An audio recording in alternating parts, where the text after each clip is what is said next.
Mece ce Bitget wallet ta Hausa? So ku biyo mu cikin wannan bidiyon. Assalamu alaikum wa rahmatullahi wa barakatuh. Jama'a idan ku barka da yamma, idan ku barka da shigowa wannan channel ta mai suna Suleiman Tech. A wannan bidiyon insha Allah zan mana bayani akan Bitget wallet.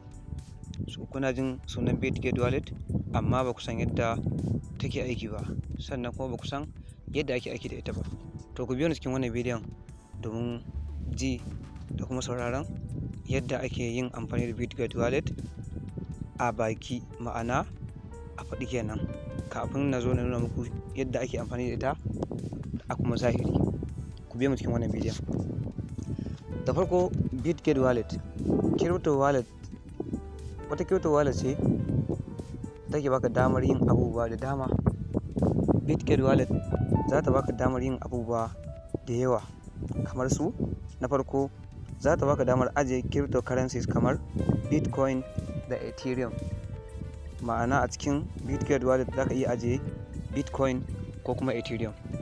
Abu na biyu shine, a cikin Bitget wallet za ka iya turawa, sannan kuma za ka iya karɓar crypto daga ko ina a cikin duniya, ma'ana kowaye zai maka gift zai iya turo maka a cikin Bitget wallet cikin sauƙi da sauri kuma. Abu na uku, Bitget wallet tana amfani da the apps, ma'ana decentralized apps. Suna da sauƙi, sauri, sannan kuma suna da daɗin sha'ani a cikin Bitget wallet. Sannan abu na hudu, za ka iya siyan NFTs ko kuma shiga da shi kai tsaye a cikin Bitget wallet. Wannan shine abu na farko a dangane da Bitget wallet. Sai abu na biyu.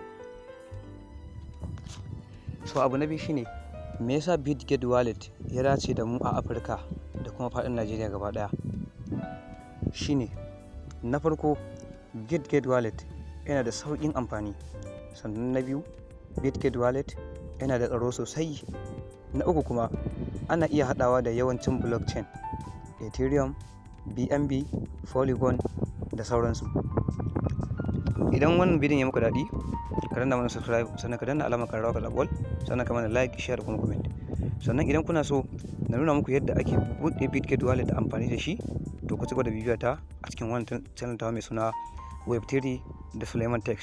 Ku biyo ni domin ƙarin bayani akan crypto da WEB3 da Hausa. Na gode da kallo. Khairan insha Allah.